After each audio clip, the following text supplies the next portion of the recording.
C'est le Michael Jackson du Gabon. Michael Anissé emprunte tout à son idole, son rythme, son look et ses chorégraphies.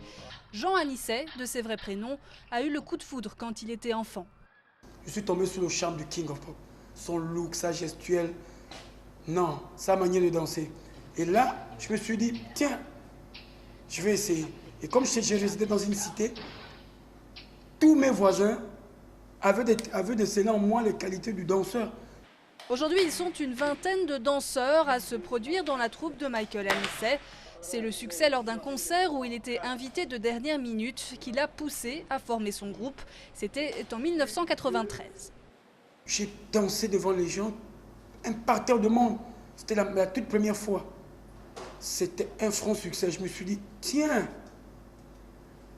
peut-être que c'était la flamme qui s'est allumée, cette flamme qui était enfouie dans moi. Et là, j'ai décidé de créer ma troupe.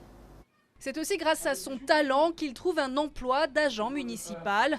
Un candidat aux élections, subjugué par sa prestation lors d'un meeting, l'embauchera une fois élu. Pour joindre les deux bouts, il est également professeur de danse. L'après-midi, il enseigne à des enfants comment bouger comme son idole.